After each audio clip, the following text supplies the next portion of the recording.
label maker pala. Ang bongga!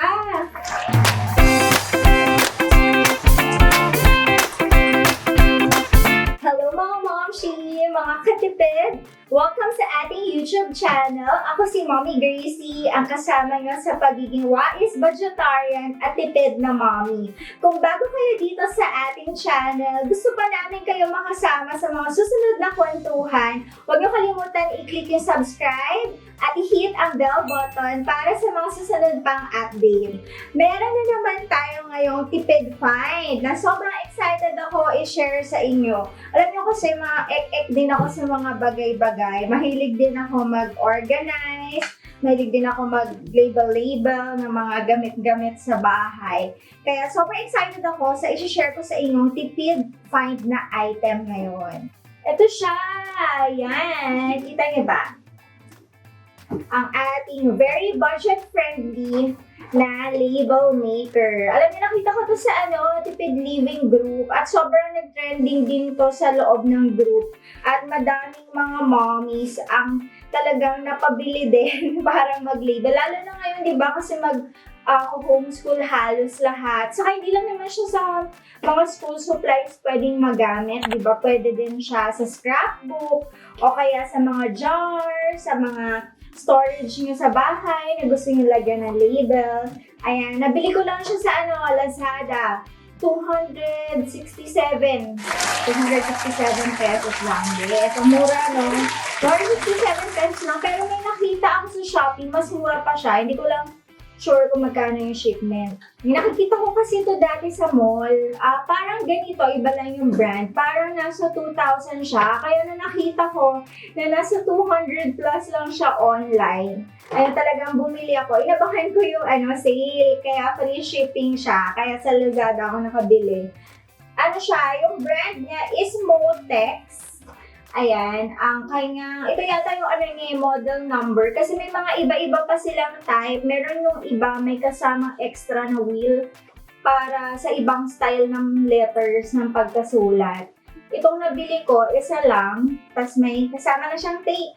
Ayan, embossing tape, may kasama na siya. Tapos ito yata yung kanya model number, PST01L9. XRBK. Pero pag umorder naman kayo online, makikita nyo yung pinaka-itsura niya. Meron ding white, pero syempre ito yung favorite color ko. Kaya ito yung binili natin. Tapos, ayan made in Korea siya. Nakasulat din sa likod kung saan siya gawa. Saka may instruction naman para sa mga first-timer tulad ko. At sa good news, kasama yan sa ating video ngayon. Ituturo ko sa inyo kung paano natin gagamitin itong label maker. Lalo na kung kagaya ko kayo na first time gagamit ng label maker. So, ayan! Buksan na natin siya. Alam mo, maganda sa kanya, sealed din siya ng diniliver. Kaya alam natin na bago talaga. So, ayan, buksan natin kung ano yung pinaka-itsura niya. Ito yung tape na kasama. Mukhang madami naman na magagawa dito sa free na tape na kasama. Ayan. Actually, madaming colors. Makakabili tayo ng tape lang online. Nagtingin na din ako. Pero sabi ko, since may free naman, ito lang muna. Tapos, if ever nakapusin ako, ibang color naman yung plan kong bilhin. May nakita akong gold, pink, magaganda din, ibang color. Tapos, ito na siya, yung pinaka label maker. Ang ganda din ng quality niya, sobrang, worth the price. Para sa 200 plus, di ba? May ganito na tayo. So, ayan.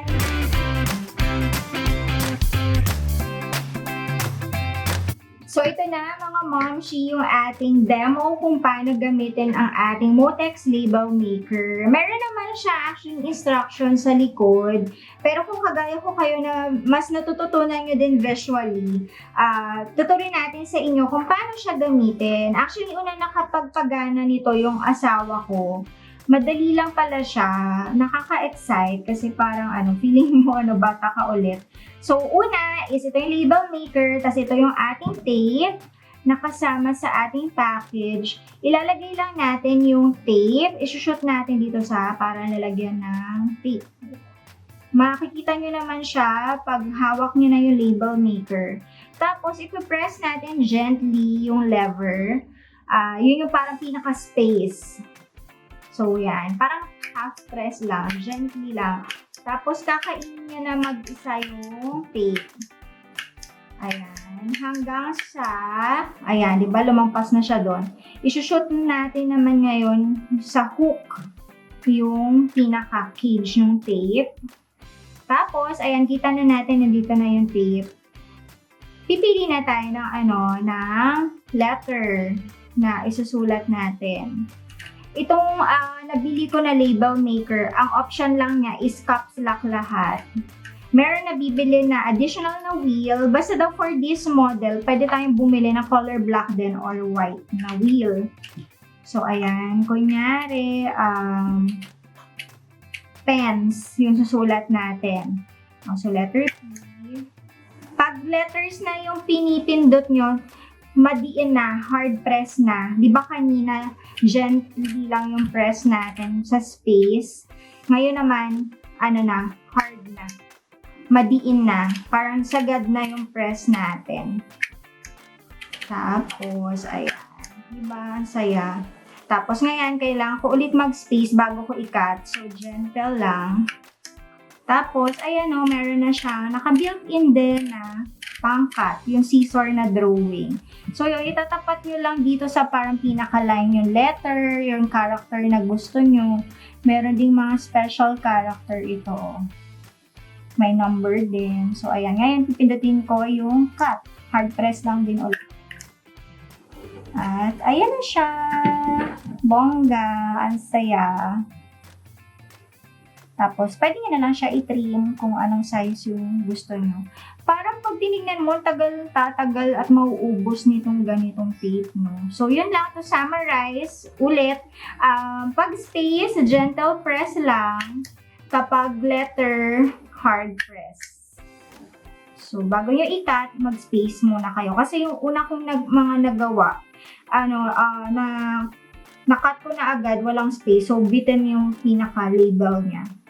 Ayan, I hope nakatulong itong simpleng demo natin para pag ginamit nyo na yung ganito yung label maker. So, ngayon naman, magdidikit na tayo ng ating mga nagawang label.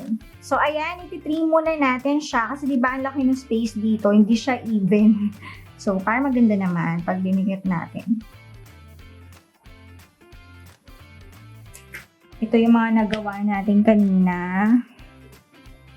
Para dito sa mga supplies namin ni Z, lalagyan natin. So, itong una is for the glue. Ayan. Kita nyo ba?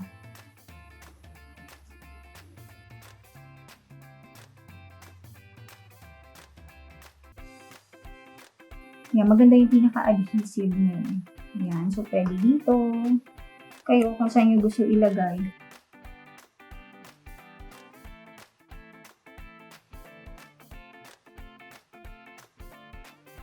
Then, ito ay puncher.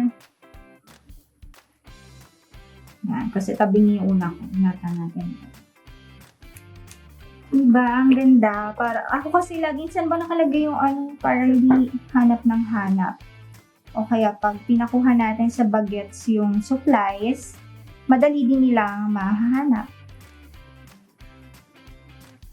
Pens. Diba? Ang saya. Parang feeling ko lahat ng gamit sa bahay malalagyan ko ng label. Tapos ito hindi ko pa nagawa ng label yung drawing apart. Kasi inisip ko pa kung ano lalagay ko doon sa dulo. Ito, testing lang, sample lang. Para walang umangkin ng aking label maker. Talagyan ko ng pangalan ko. Ayan. Diba? Parang ang sarap lagyan ng label lahat ng gamit sa bahay. Okay to, di ba? Kasi hindi siya kailangan ng battery. Noong una inisip ko, paano kaya ito nagana? Wala naman lalagyan ng battery. So, wala naman pala siyang battery talaga. Hindi siya battery operated. At ayan, ang cute. Isa lang yung font niya pero carry, di ba? Ang ganda. Minimalist yung kanyang itsura. Tapos pag naubos, pwede tayong bumili ng ibang kulay ng tape.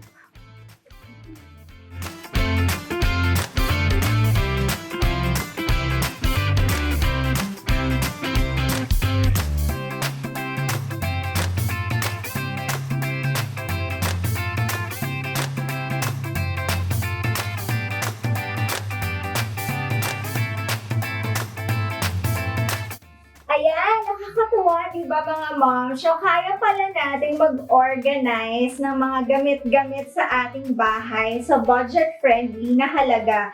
Imagine yung maliit na gantong item, kaya nga i-upgrade yung mga normal na jar, normal na cabinet storage, or even book, di ba? Mga gamit ng kids or mga personal na gamit natin sa bahay na gusto natin lagyan ng personalized na label.